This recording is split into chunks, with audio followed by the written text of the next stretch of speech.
St. Chronica High School was bustling that morning. Some students were busy reading in the library, others were playing games together, and there were even two first-year students running around trying to escape the wrath of their seniors after arriving late to school. In the library, two girls were chatting about someone who was engrossed in a light novel. The two first years who had been running around were eventually scolded by their seniors and punished with laps around the school. Meanwhile, Sana was walking through the hallway surrounded by a group of male students carrying the movies she had ordered. Kodaka was a transfer student at St. Chronica High School. After a month, he still hadn't made any friends. His unusual hair color led others to assume he was a delinquent, cruel, and rough. That day, Kodaka was quietly reading in the library. When he finished, he stood up, startling the other students around him. After returning the book to the shelf, he suddenly remembered that he had left his gym clothes behind, prompting him to rush back to his classroom. As he passed by two other students, they looked terrified and quickly ran off. It seemed like a common occurrence for Kodaka, and he could only sigh in response. When he arrived at his classroom door, he heard someone talking inside. Curious, Kodaka opened the door slightly to peek inside. It turned out to be Yozora, his classmate. As far as Kodaka knew, Yozora had never been seen talking or laughing with anyone. She always appeared gloomy, surrounded by an aura of sadness.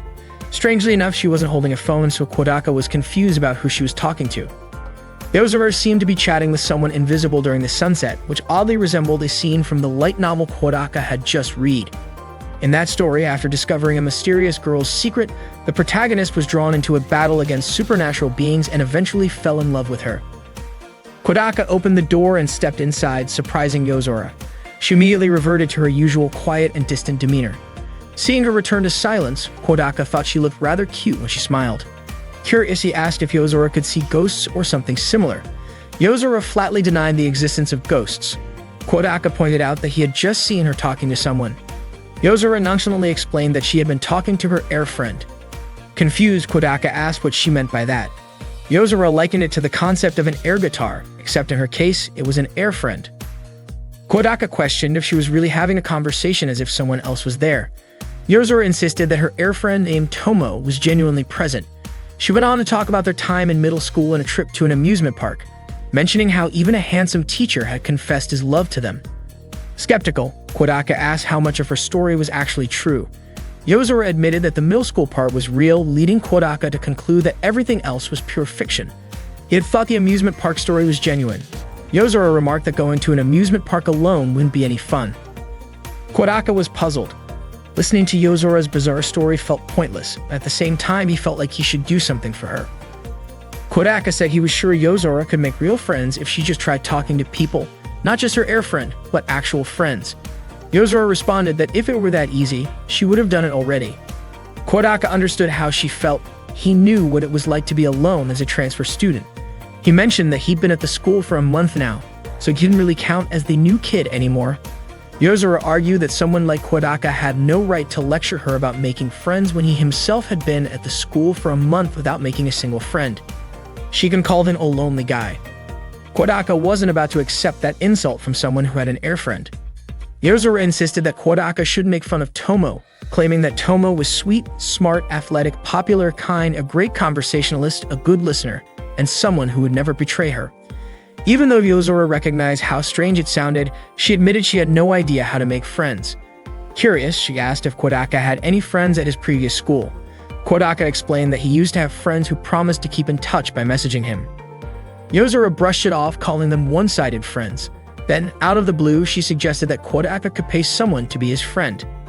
Kodaka dismissed the idea as ridiculous, but Yozora elaborated, saying he could pay 1,000 yen to have someone stick by his side at school for an entire week. Kodaka laughed and said it sounded more like a contract marriage, except in this case, it would be a contract friendship. Yozora seemed to like that term, but Kodaka insisted they should try to make friends in a more normal way. Yozora recalled seeing something similar in a drama, but admitted she didn't understand how friendships worked. Did a friendship instantly form as soon as both parties agreed and acknowledged each other, even if they had only just started talking?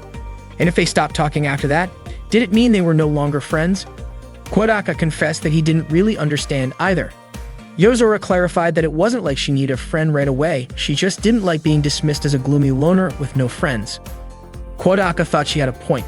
In modern times, not having friends was seen as a bad thing. Still, he personally didn't mind being alone. For Yozora, having even a fake friend at school would be comforting, but Kodaka still hoped to find real friends.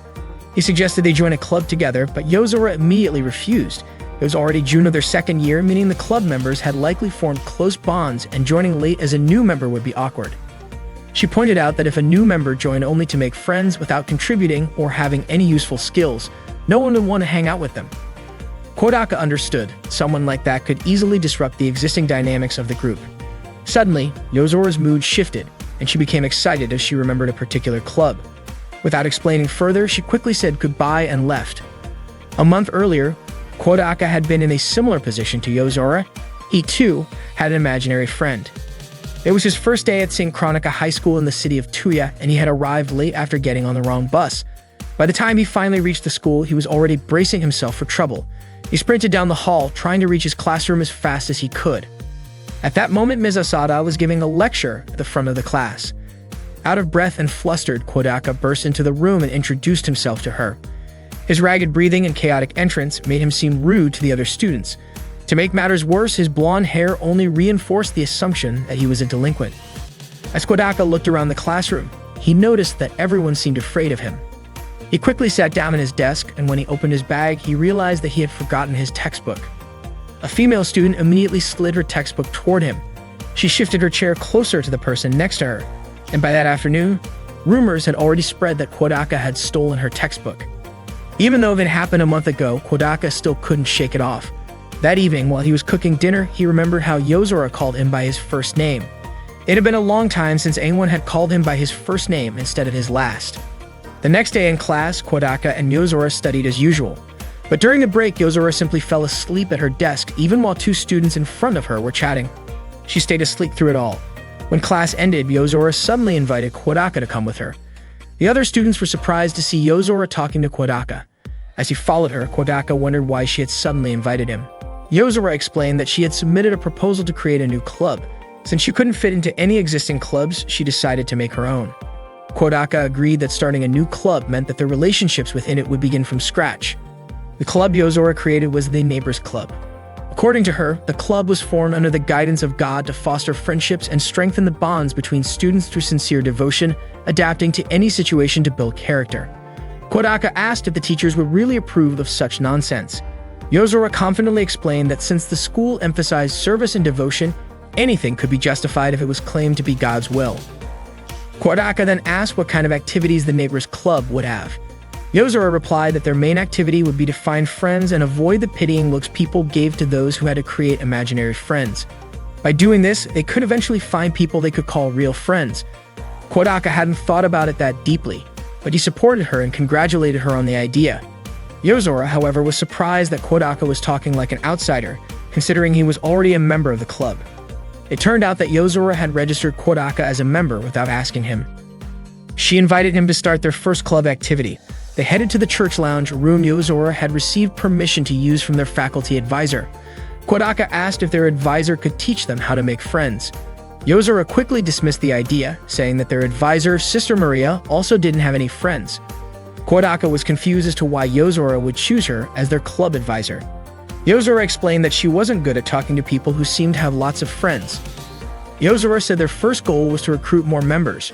She had already made a poster to put up on all the school bulletin boards. Kodaka, however, pointed out that the poster didn't really explain what the Neighbors Club was about.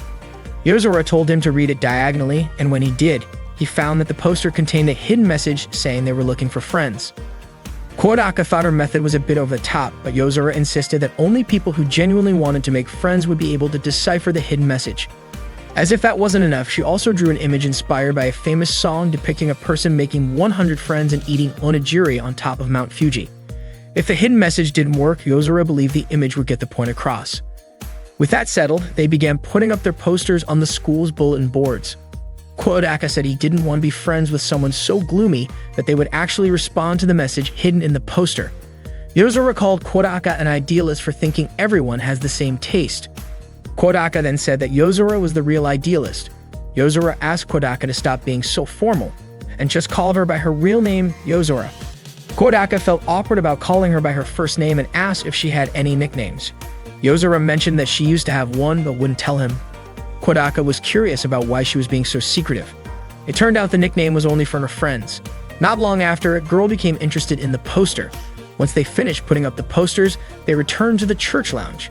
Yozora said that the real club activities would begin tomorrow, but Kodaka wasn't sure anyone would actually join the neighbors' club.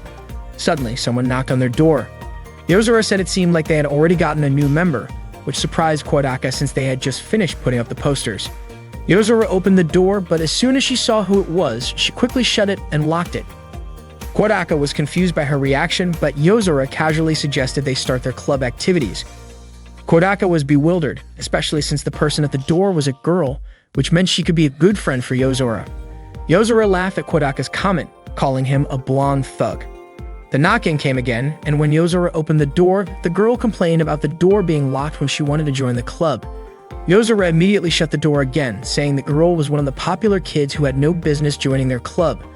Kodaka wondered if Yozora already knew her. Yozora explained that the girl was Sana from class 2 to 3, the only daughter of the school's owner. She was constantly followed by a group of boys who were obsessed with her. Yozora even called her a disgusting creature with the aura of a princess.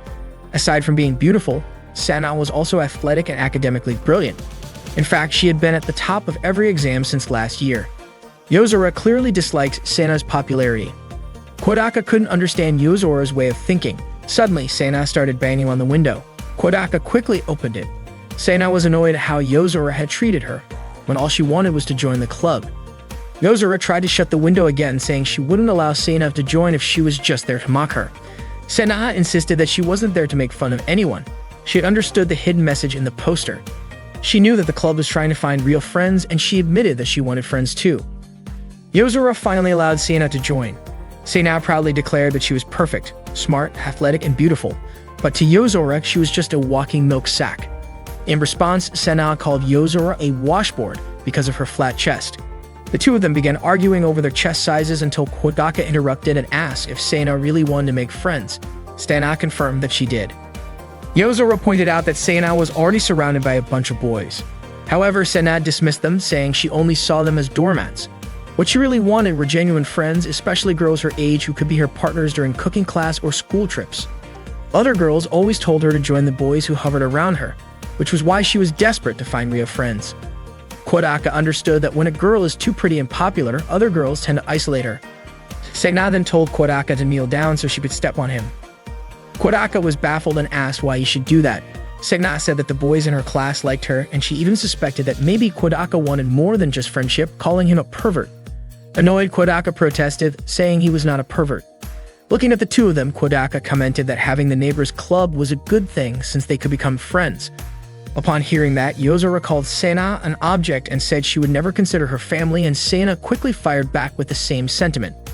Kodaka was confused about how they could already be at each other's throats on the very first day of the neighbors' club. The two girls kept arguing, and eventually, Kodaka decided to leave the room.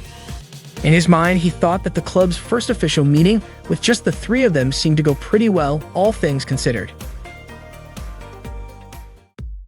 That day, Kodaka went to the neighbor's club room, where Sana was already there. Kodaka greeted her using her last name. Sana asked him to call her by her first name because she knew that Kodaka called Yozora by her first name. If he'd only used her last name, it would seem like he was closer to Yozora than to her. Kodaka complied and called her by her first name. Yozora arrived and announced that the neighbors' club activities would start that day. Kodaka asked what kind of activities she meant because, in his opinion, making friends wasn't as easy as it sounded. Yozora explained that to make friends, they needed a game. Kodaka thought that games were just for kids, but Yozora mentioned that there was a popular handheld console called the PSP. She said that the day before, when she went to a family restaurant alone, she saw 4 high school students playing a game called Monster Hunter on their PSPs. Kodaka explained that Monster Hunter was an action game where players hunt monsters in a fantasy world. Yozora added that players could cooperate with each other to hunt monsters, which she believed could strengthen their friendship since everyone had to work together. Plus, players could trade items, giving them plenty of chances to interact. Kodaka summarized it by saying that the more they practiced the game, the more items they got and the more friends they could make. When Sana tried to touch Yozora's PSP, Yozora quickly snatched it away. She declared that by Monday, all neighbors' club members had to bring their PSPs with Monster Hunter installed. On Monday, Yozora, Kodaka, and Sana gathered in the club room, each bringing their PSPs. Yozora asked if they knew how to play the game. Sana had spent some time playing and concluded that it was indeed a kid's game. Yozora then asked for Kodaka's rank. Kodaka said he was still at level 1 because he hadn't managed to defeat anything yet. Yozora proudly stated that she was at level 3, but Seina smugly revealed that she was already at level 6. Kodaka was surprised, saying that level 6 was the highest rank. Seina, feeling proud of herself, claimed that she must be naturally talented at games and called herself perfect. Curious, Kodaka asked how long Seina had actually been playing since she said it was only for a short time. Seina insisted that she hadn't played much, but Yozora immediately grabbed her PSP to check the play history. It turned out that Seina had been playing for 53 hours straight. Her in-game armor was also impressive, making Yozora call her a liar. Frustrated, Yozora tossed the PSP back to Seina, who managed to catch it in time. Yozora then pulled Seina's face closer and pointed out the dark circles under her eyes. Embarrassed, Seina quickly covered them with powder. Yozora concluded that after school on Friday, Seina had been playing the game non-stop day and night. Seina defended herself by saying that even a lion would fight to the death, and if it was for Monster Hunter, she would too. Seina then invited them to start playing again, offering to be the host and choosing an easy mission to begin with. Despite their constant bickering, Kodaka found it strange how seriously they took their club activities. The Monster Hunter game began. Seina and Yozora's characters were already prepared when Kodaka's character joined, causing both girls to stare in disbelief. Kodaka explained that his appearance was like that because he was still at level 1. However, they weren't surprised by his armor, they were shocked by the character he had chosen. Yozora even commented that Kodaka's character looked worse than his real-life appearance. Seina asked if he was obsessed with long-haired foreigners, especially since his character's name was Hawk. Kodaka defended himself, saying it was fine for his in-game appearance to be different from reality. They began their mission to defeat a mosquito monster. Yozora successfully shot an arrow at the mosquito, but out of nowhere, Seina attacked Yozora, causing her to die in the game. Seina apologized, saying her hands were a bit slippery and urged Kodaka to heal up and get back to the fight. Kodaka couldn't believe that someone at level 6 like Seina would miss her target, which made him wonder if she had intentionally leveled up just to mess with Yozora. They continued playing the game. While Seina was fishing, an arrow suddenly hit her, causing her to fall into the water. Frustrated, Seina demanded to know why Yozora did that to her. Yozora claimed she had pressed the wrong button, but Seina was convinced that Yozora had aimed at her on purpose. Just as Seina was about to retaliate, a monster appeared. Seina immediately got ready to attack it, but Yozora shot a sleep arrow at her and then set off a bomb nearby, killing both Seina and the monster.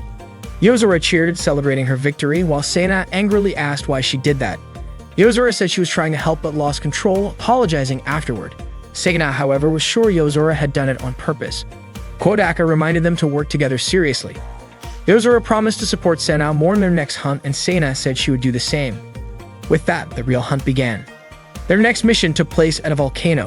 Yozora mockingly called Seina a piece of meat that shouldn't be wandering around and suggested she should be chopped up instead. Not to be outdone, Seina called Yozora a loudmouth farmer and vowed to hunt her down. As they advanced, both girls took out several monsters while also attacking each other. Meanwhile, Kodaka focused on gathering crystal stones and managed to find a dragonite ore. It became clear that Yozora and Seina were more interested in fighting each other than the actual monsters, using bombs, arrows, and swords against each other. In the chaos, Kodaka was defeated by a monster. Despite losing, he couldn't help but notice how much fun Yozora and Seina seemed to be having as they tried to take each other down. Eventually, time ran out and their mission failed. After finishing the game, Yozora admitted that playing games wasn't really a good way to strengthen friendships. Seina agreed, saying it was just a waste of time. Yozora also confessed that she didn't like modern games with multiplayer modes, wondering why she had to play with other people. Seina shared the same sentiment, questioning why she had to care about other people's feelings in a game world. Kodaka, curious, asked if they had ever cared about other people's feelings in real life. Both girls were shocked by his question, prompting Kodaka to pretend he hadn't said anything. After classes ended, Kodaka overheard two male students talking about Monster Hunter. He approached them, mentioning that he also played the game. However, the two students became scared because of Kodaka's intimidating appearance. When he asked to trade items, the frightened students complied. The next day, a rumor spread around the school that Kodaka had been extorting his classmates. That day, Seina brought a television and a PlayStation to the clubroom. Kodaka asked why she had brought such bulky items to school. Seina confidently replied that of course it was for playing games. Kodaka was puzzled as to why she had gone through so much trouble to bring a TV that big. Seina proudly announced that she had found the game far more useful than Monster Hunter. She then told Kodaka and Yozora, who she called peasants, to be grateful to her. Yozora told Sena to be quiet because her talking was ruining the taste of her coffee. Sena scolded Yozora for casually using her tea set. The game Sena brought was called Kiramiki School Life 7, which she thought was the perfect gal game for their club. Yozora agreed, saying it was good for conversation practice. Kodaka mentioned that gal games were usually for guys, and that for female players, there should be a gal game featuring handsome boys instead. Sena insisted that she wasn't looking for male friends. They decided to play the gal game. While setting up the character's name, Sena started typing her own, but Yozora insisted on using her name since she was the club president. Sena questioned when Yozora had become the club president. Kodaka suggested using his name since the game's protagonist was a boy. Both Yozora and Sena immediately rejected the idea. Kodaka then proposed that Sena use her own name since she bought the game, and Yozora finally relented. Sena praised Kodaka for being considerate toward her. Just as Sena was about to finish typing her name, Yozora suddenly snatched the device and randomly pressed buttons, resulting in the character's name being Kashiwazaki Semapaname. Sena was shocked at the weird name, but Yozora insisted that Semapaname sounded cool and suggested that Sena use it as her real name instead, claiming that hearing Sena's real name made her want to vomit. The game began with Semapaname introducing Suzuki Masaru as her best friend since middle school. This irritated Kodaka, who complained that the protagonist already had a best friend and was still trying to make more. Sena called Kodaka creepy for making such a comment. Masaru told Semapaname that hanging out with pretty girls was one of the best ways to enjoy high school. Sena thought Masaru was a bit shallow but admitted that his way of talking was appealing. She wished she could be friends with someone like him. Then, Akari introduced herself as one of Semapaname's classmates. She was a bit nervous about starting high school but felt that the people around her seemed friendly. Akari asked Semapaname if they could be good friends. The game presented 3 choices. The first 2 involved greeting her back, while the third option was to rudely reject Akari and tell her to stay away. Without hesitation, both Sena and Yozora chose the third option in unison. Kodaka was bewildered by their decision, pointing out that it was obviously the wrong choice. Sena argued that any girl who talked to a guy she didn't know on the first day of school was suspicious. Yozora added that such girls probably said the same things to every boy they met. Kodaka disagreed, saying that Akari seemed like a nice person. Yozora retorted that those types of girls were the worst. On the surface, they acted sweet and innocent, but behind the scenes, they flirted with every guy in sight. Kodaka found it hard to believe that girls like that actually existed. Yozora insisted that according to the internet, all girls these days were like that. Sena clicked the third option, rejecting Akari. Akari apologized, admitting that she might have been too forward with someone she had just met. She promised to be more careful in the future and asked Semapaname not to be mad at her. In the game, a protagonist had to improve her skills through various activities to unlock events and meet other female characters. Yozora remarked that the game world was tough. Just like real life, you couldn't meet people unless you had some skills. Sena agreed, saying she didn't want her character to be an idiot, so she immediately chose the study option. Yozora also said she didn't like dumb guys. As Semapaname continued studying, her intelligence increased, prompting Yozora to comment on how stupid she must have been before. Kodaka just smiled and said it was just a game. While at the library, Semapaname's hand accidentally touched a girl's hand. Her name was Yukiko, and she apologized. Semapaname was then faced with 2 options. The first was to give the book to Yukiko, and the second was to take the book without saying anything. Kodaka assumed Yozora and Sena would pick the second option, but surprisingly, they both chose the first. Kodaka was confused and asked why. Yozora said that rather than spending time reading books, it was better to study. Sena also mentioned that she was aiming to reach 200 intelligence points before the next exam. Sena pressed the first option, and afterward, Yukiko thanked Semapaname and introduced herself. Yukiko even complimented Semapaname's name, calling it nice. Yozora remarked that Yukiko must have a screw loose to think a name like Semapaname was nice. The screen then displayed that Semapaname could now invite Yukiko on a date. Yozora agreed that Yukiko was a better choice than that cheap Akari. As Yukiko and Semapaname went on a date, the scenes touched Sena deeply. She even commented that being loved by a girl felt amazing. Yozora admitted that Yukiko did seem like a nice person. Suddenly, when Semapaname offered to walk Yukiko home, she avoided him. Sena was confused about why Yukiko was acting that way. Kodaka explained that Yukiko was avoiding him because of how rude Semapaname had been to Akari whenever they met. He added that if a girl didn't like him, bad rumors would spread and affect how other girls viewed him. Sena concluded that Yukiko was avoiding him because Akari had been badmouthing him at school, which made her furious and want to beat Akari up. Kodaka clarified that the real issue wasn't that, but if Semaponame apologized to Akari, everything would return to normal. Sena refused to do that, and Yozora agreed, saying she would never lower her head to some foolish girl who got upset over nothing. Sena supported Yozora's stance, confidently stating that Yukiko would eventually understand it was all a misunderstanding. Semaponame tried approaching Yukiko again, but she kept avoiding him. This made Sena burst into tears, as she couldn't believe it, especially after trusting Yukiko so much. Kodaka was surprised at how emotionally invested Sena had become in the game, especially when Yozora decided to go out and find Akari to kill her. Kodaka was further shocked when Sena began crying hysterically after being ignored by Yukiko. The next day, Sena handed the Gal game to Kodaka, asking him to play it after school, especially the third-year Akari event, which had made her cry uncontrollably. Kodaka was bewildered, considering how Sena had previously called Akari a cheap and insolent girl. Sena then insisted that Kodaka should stop badmouthing Akari because she had lost her parents when she was young and had been working hard ever since. Despite her hardships, Akari filled the world with her smiles instead of hating it. Sena also urged Kodaka not to forget the story routes of Yukiko, Aino, Mio, Natsumi, Mizuki, and Karen because they were all wonderful girls. Kodaka was astonished to learn that Sena had completed all the routes right after school the previous day. She also demanded that Kodaka see all the endings, calling it a must because Karasuku was a masterpiece that everyone in the country had to play. According to her, it wasn't just a game, it was life. As soon as the bell rang, Sena hurried off to her class, but not before reminding Kodaka again to play the Gal game. The official note for the Neighbors Club was that Sena had successfully made friends with 7 two-dimensional girls. That day, Kodaka and Yozora went to the club room and found Sena completely focused on her laptop. Kodaka greeted Sena, but she didn't respond. Annoyed, Yozora immediately yanked out her earphone cable.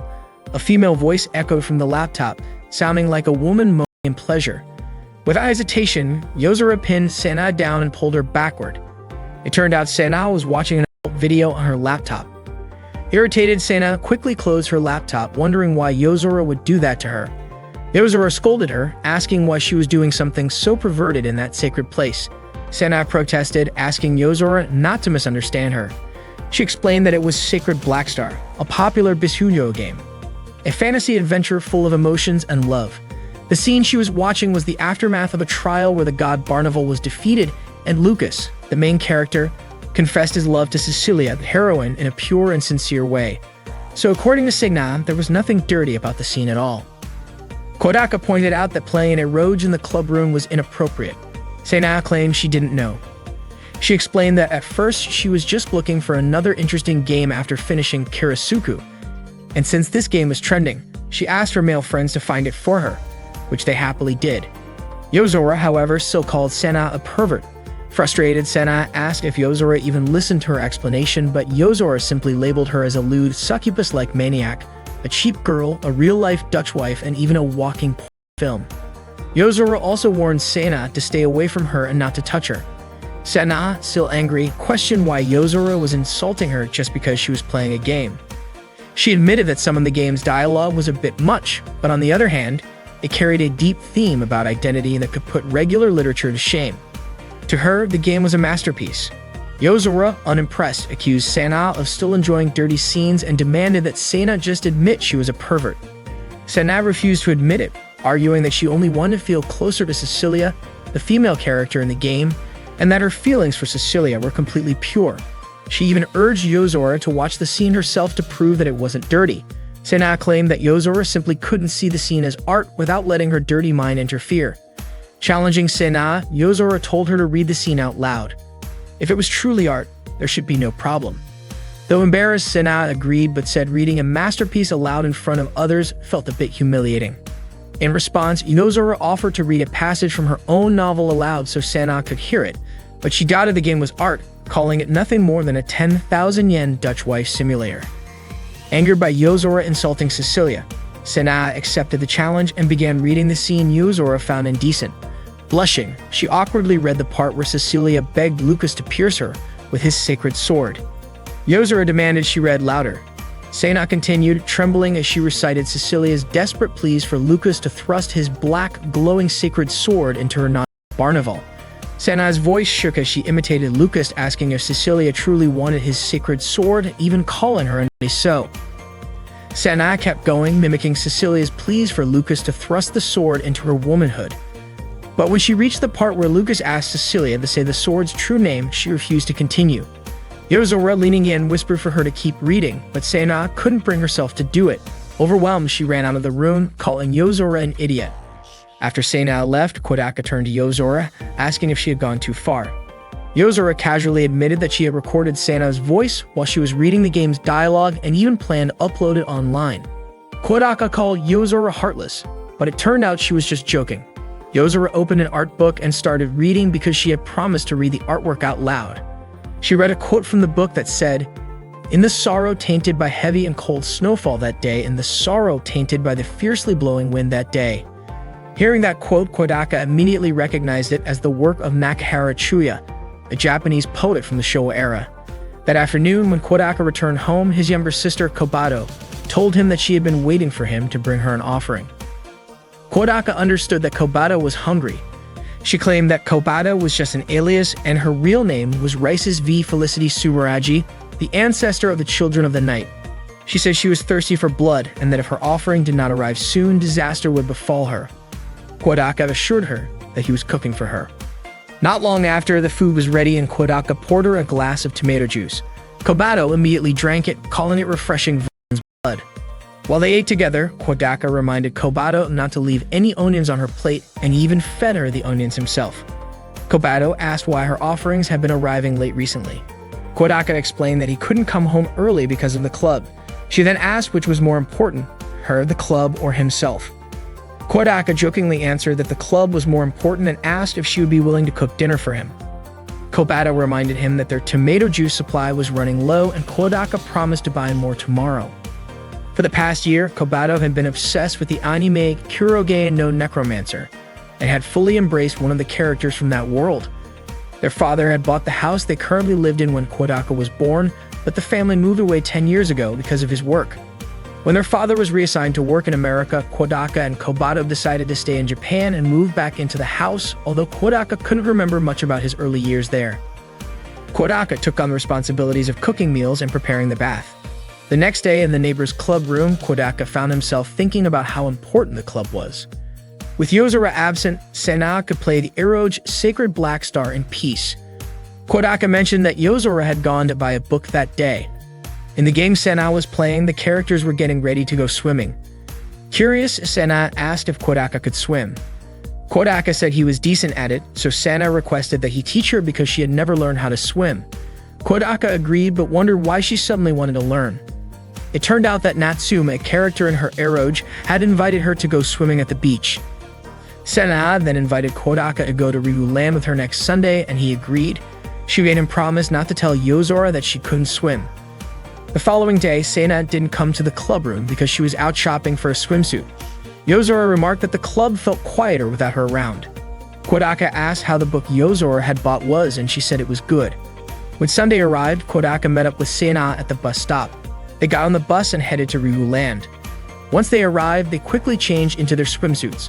Kodaka couldn't help but be captivated by Sana's chest. He even felt awkward watching her back as she stepped into the pool. First, Kodaka told Sana to try opening her eyes underwater, which she managed to do perfectly. Next, he taught her how to kick properly. Holding her hands, Kodaka guided her legs as they moved through the water. After that, he showed her how to move her arms. Once the basics were covered, they swam together from one end of the pool to the other. To Sana's surprise, swimming wasn't as difficult as she had imagined. After their swimming lesson, they sat down to eat together. Sana proudly said she could already swim faster than she expected, so she'd be ready anytime Natsume wanted to challenge her. Kodaka, however, casually remarked that Natsume would probably never show up. The pool was spacious, and there weren't many visitors, but unfortunately, it would be closing soon. Sana mentioned that the mayor had told her father that Ryu Land would only remain open for a few more years. Remembering that Sana's father was the owner of their school, Kodaka realized he had yet to meet him and decided he should stop by to say hello. Hearing this, Sana was surprised and immediately asked why Kodaka wanted to meet her father. She can speculate that he might want to ask her dad for permission to date her or something along those lines. Kodaka, confused by her assumptions, explained that her father and his dad were old friends and he just wanted to thank him for helping him get into Street Chronica Academy. Sena pouted, saying that if Kodaka had told her from the beginning, there wouldn't have been any misunderstanding. Kodaka responded that the misunderstanding was entirely on her. Sena was annoyed that Kodaka would talk back to her like that. Suddenly, Kodaka mentioned meat, which immediately caught Sena's attention because Yozora often called her by that nickname. Kodaka clarified that he was only talking about a piece of meat in his yakisoba that was too tough to chew. He was puzzled by how Sena still reacted to that nickname even when Yozora wasn't around. Sena, irritated, complained about how that witch Yozora had given her such a weird nickname. Kodaka teased her, saying she seemed to accept the nickname pretty easily. Sena admitted that it was her first ever nickname, and despite everything, it made her happy. She then asked Kodaka not to mention that to Yozora. After that, Sena invited Kodaka to swim again. Kodaka excused himself to go to the restroom, but as he walked back, he was still thinking about how strange it was that Sena would be happy about such an insulting nickname. Just as he was about to rejoin Sena, he noticed 3 guys harassing her.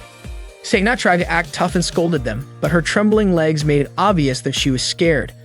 Despite that, she refused to admit she was frightened and kept ranting at them. Kodaka called out to her and approached. He firmly told the 3 guys that he was with Sena. Upon hearing that, the trio immediately backed off. However, before they could leave, Sena suddenly demanded that they kneel and apologize for insulting her. She even threw some harsh words at them. One of the guys lost his temper and tried to hit her, but Kodaka swiftly intercepted him. Kodaka calmly told them that violence wasn't the answer. With a firm grip, he locked the guy's arm and warned the others to leave. His intimidating aura was enough to scare them off, and they quickly retreated. Sena, impressed by Kodaka's actions, praised him. As a token of gratitude, she even joked that she would let him lick her feet. She then complained about how rude and annoying those guys were. Kodaka, however, was more annoyed at Sena herself for provoking them when they were already leaving. He pointed out that there were people like that everywhere. Sena was confused and asked why Kodaka was scolding her when she had already thanked him. Kodaka admitted that he was angry because there were even worse people out there, and since they weren't in the club room, he couldn't always be around to protect her. Sena, irritated by his overprotectiveness, snapped that it wasn't any of his business. Kodaka snapped at her, saying that it was his business too. Sena softened and apologized, promising to be more careful in the future. She immediately invited him to go home together. On the bus, they sat apart. Sena felt it was the first time someone her age had scolded her. As they were about to part ways, Sena thanked Kodaka for the day and invited him to go there again sometime because she hadn't tried the wave pool yet. Kodaka agreed, thinking that she didn't seem angry anymore. That night, Kodaka sat lost in thought in front of the TV room. His mind drifted back to the times he used to get into fights because of his blonde hair.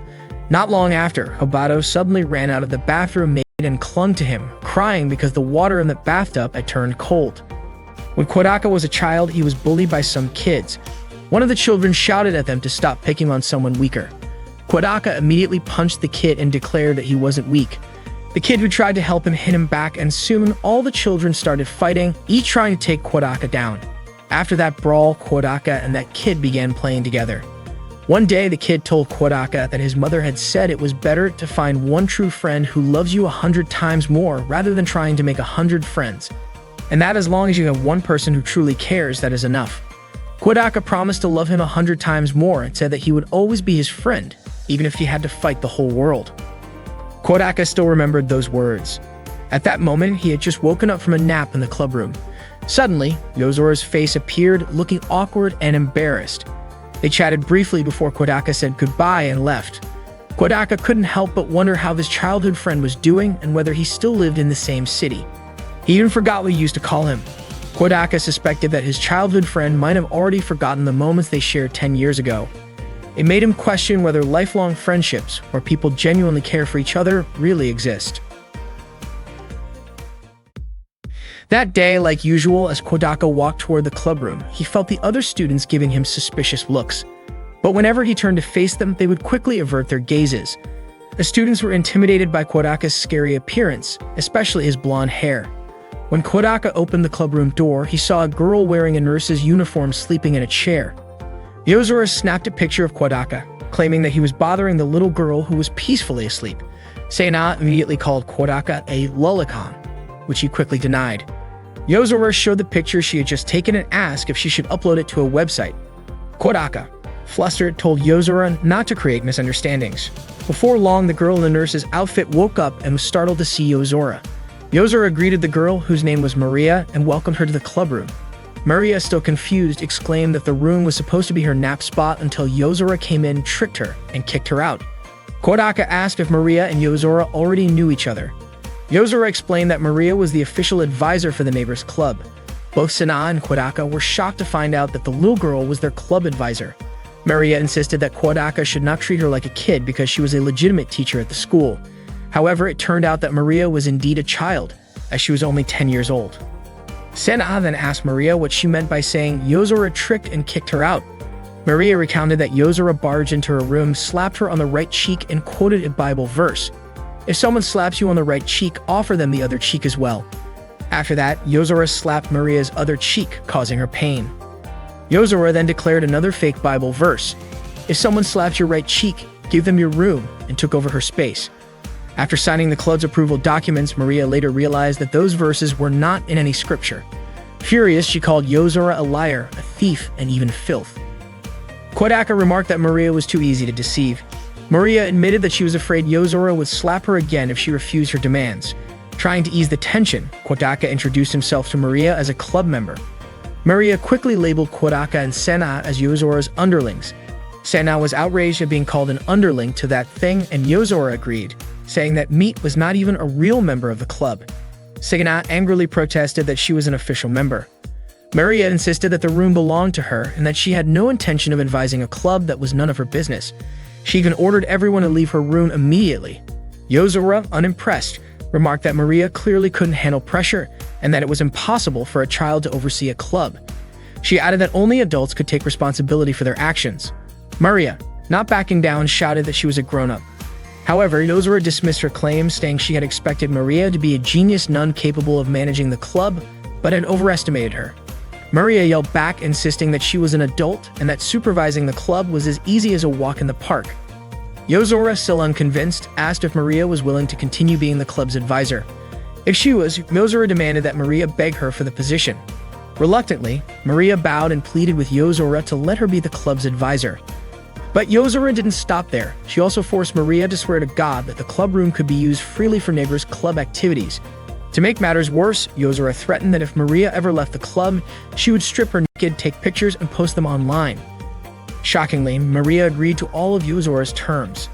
Everyone in the room applauded Maria for officially becoming their advisor. Blushing with pride and embarrassment, Maria accepted her new role. Yozora wasted no time in giving her additional tasks, ordering her to clean the club room every day and make tea for her. Without hesitation, Maria began cleaning right away. Yozora, with a smug expression, remarked that nothing was easier than fooling a fool. That day, Kodaka mentioned that he felt a strange gaze following him, and he even suspected that someone was stalking him. Sena laughed when she heard that and told him that 90% of stalkers usually have motives related to love. She then jokingly concluded that Kodaka must have found his true love at school. Kodaka got annoyed and said that he was the fool for asking his clubmates for help. As he was about to leave, Yozora stopped him and said that a club couldn't just let one of its members suffer like that. She also promised to help him catch the stalker. The next morning, Kodaka walked to school with Yozora and Sena. Yozora admitted that there were indeed a lot of strange stares around them, and Sena agreed. However, that wasn't what Kodaka meant. This time, it wasn't some mysterious figure lurking in the shadows. Everyone passing by was openly staring at the three of them. The other students even thought that Kodaka was forcing two beautiful girls to serve him. When Kodaka tried to say something, the students ran away in fear because of his rough and intimidating face. It was the first time Yozora and Sena had seen the students react to him like he was a real delinquent. As they walked down the classroom hallway, Kodaka couldn't understand why everyone thought he was the bad guy when it was Yozora and Sena who kept following him. A female student had been trailing behind him for a while, and Kodaka eventually noticed and confronted her. The student tried to give him something, thinking that he was going to extort her. Kodaka, however, had no such intention and brought her to the club room instead. The student introduced herself as Yukimura from Class 1-1. Sena remarked that the name Yukimura sounded like a samurai from the Sengoku era. Yukimura confirmed this and explained that her parents had hoped she would become a great Japanese man like Sanada Yukimura. Both Sena and Yozora were surprised to learn that Yukimura was a boy, but Kodaka couldn't help feeling that Yukimura didn't seem very masculine. Curious, Kodaka asked why Yukimura had been following him. Yukimura confessed that she was often bullied at school. Kodaka was surprised to hear that bullying like that existed at their school, but Yozora pointed out that there was no such thing as a school without bullies. According to her, people find bullying fun because humans have a tendency to hurt others when they can't hurt themselves. Whether it's killing animals, insulting people online, or mocking someone who makes mistakes, it's all part of the same behavior. Just as Kodaka was about to mention someone who fit that description, Yozora slammed the table and warned him not to lump her in with people like that. Because of the bullying, Yukimura had started following Kodaka. She wanted to learn how to become a strong man like Kodaka, someone who could live on his own terms without being bound by rules or reasons. In her eyes, Kodaka was honest and open, followed his own path, eliminated anyone who stood in his way, was surrounded by women, faced gods without fear, and held everything in heaven and earth under his control. Kodaka, however, objected to Yukimura's view of him. He insisted that he was just a regular student who followed the rules and had never extorted or forced girls to serve him. In short, Yukimura wanted to become a strong man who wouldn't be bullied. Curious, Sena asked how exactly Yukimura was bullied. Yukimura explained that the boys in her class avoided her. For example, when they changed clothes before gym class, the boys in front of her would run away. During dodgeball, she was the only one who never got hit by the ball.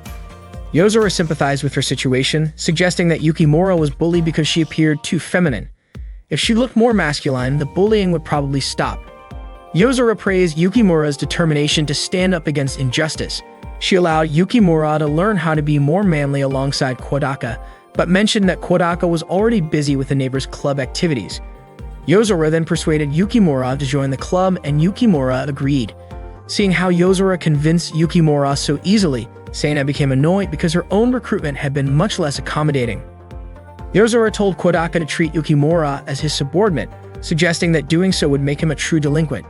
Yukimura was thrilled to become Kodaka's underling and even asked to call him Aniki, Big Brother. That night during dinner, Kodaka told Kobato about his club. He mentioned their 10-year-old club advisor and the feminine boy who had recently joined. Kobato felt irritated because lately Kodaka had been talking a lot about his club and no longer seemed interested in listening to what she had to say. The next morning, Yukimura brought food and manga for Kodaka. It turned out that Yozora had told Yukimura that a proper underling should provide food and delinquent-themed manga. Seeing this, the other students in the class quickly spread rumors that Kodaka was forcing Yukimura to buy him food. As Kodaka tried to chase after Yukimura to clear things up, he suddenly heard an explosion from the science lab. He immediately rushed there, carried an unconscious girl out of the lab, and took her to the student infirmary. After returning to his class, Kodaka started reading the manga Yukimura had given him. He found it interesting and planned to repay Yukimura for it. Not long after, the girl he had rescued entered the classroom. Recognizing him by his appearance, she introduced herself as Rika, a first-year student. She asked if it was true that Kodaka had carried her to the student infirmary. When Kodaka confirmed it, Rika thanked him for saving her life and said she wanted to give him something of equal value in return. Kodaka was puzzled and asked whether the contents of the beaker had really been that dangerous. Rika explained that while it wasn't extremely hazardous, it was a fast-acting sleeping gas. She added that if Kodaka hadn't brought her to the infirmary in time, someone might have taken advantage of her while she was unconscious. Hearing this, the other students in the class were shocked. Rika then began describing in vivid detail the kind of sexual assault she had read about in certain books, which made the other students uncomfortable and led them to believe that she had been assaulted. Kodaka quickly pulled Rika out of the classroom and spoke to her near the stairs. He scolded her for talking about such things in public. Rika, however, insisted that he had saved her virginity and wanted to repay him somehow. Kodaka firmly refused her offer. Still trying to repay her debt, Rika then suggested fixing Kodaka's hair, which looked like a bad dye job. Kodaka explained that his hair color was natural, inherited from his English mother, and he had no intention of changing it. Rika plucked a strand of his hair, saying she was interested in his DNA. After that, she returned to the science lab, which she considered her classroom. Before leaving, Rika told Kodaka not to look at her that way because it made her feel embarrassed. She also asked for his name and mentioned that it was the first time she'd ever been interested in a mammal. Later that day in the club room, Yukimura served Kodaka a drink while wearing a maid outfit. Kodaka was confused about why Yukimura was dressed like that. Yukimura explained that he was training to become a true man, as Yozora had told him that a real man's aura of masculinity would shine through no matter what he wore. Kodaka was bewildered by Yozora's strange teachings. Yozora then jokingly asked why Kodaka had assaulted an innocent underclassman. Kodaka denied it, explaining that Rika simply had issues with other people, which was why she spent so much time in the science lab. Sena, who had been listening, revealed that the underclassman Kodaka rescued was actually a genius inventor named Rika. Apparently, Rika had been able to create electronics, medicines, and computer programs since grade school, which she sold for profit. Because of her exceptional talents, Sena's father had allowed her to attend their school without joining regular classes, and the science lab had been specially designated as her personal classroom. Kodaka asked whether it was okay for a student to receive VIP treatment like that, but for Sena, it was only natural that special people should be treated better than the average crowd. She even said that she should have a special room made just for her. Not long after, Rika arrived at the club room to see Kodaka. She wanted to join the neighbors club and had already prepared the application form. Yozora asked if Rika was aware that the neighbors club had the highest imaginable goal and that there were requirements to be fulfilled to achieve it. Rika asked if that goal was to make friends. Kodaka was surprised at how Rika knew about it. It turned out that Rika had deciphered the hidden message on the poster. Yozora considered Rika to have met the requirements, and thus, Rika was officially accepted into the neighbors club. Rika was delighted because this meant she could see Kodaka every day after school. She also asked the others not to get in the way of her relationship with him. Kodaka then asked what was in the bag Rika was carrying. Rika casually replied that it was a porn magazine. Everyone was shocked that Rika had brought a porn magazine to school. Rika explained that the magazine aroused her and that she couldn't hold herself back. When they opened the magazine, it was actually filled with robot illustrations. Sena was confused, wondering what part of it was supposed to be lewd. Rika explained that it was about Twinsy and Unit 02. She eagerly read aloud a steamy scene where Twinsy asked if Unit 02 liked his high mega bazooka, and Unit 02 expressed how good it felt to have Twinsy's hard, thick equipment inside her. Rika sounded extremely excited, describing it as if she were exploding into the universe. She even said she would never get bored of rereading the scene while imagining the robot's expressions. Yozora called her weird, but Rika replied that she already knew no one would understand her. Without hesitation, Rika grabbed Kodaka's hand and boldly asked if he wanted to have sex with her. Yozora was shocked by Rika's lewd proposition. Rika then asked if Yozora had ever heard the term sex friends, to which Yozora of course replied that she hadn't. Yozora strictly forbade such behavior, saying that immoral friendships like that were unacceptable. However, Rika countered by reminding Yozora that she herself had said that men and women couldn't be normal friends. Yozora shouted that it wasn't true. Sena, curious, asked what was wrong with Yozora, but Yozora insisted that it was nothing. Meanwhile, Rika invited Kodaka to start doing things together.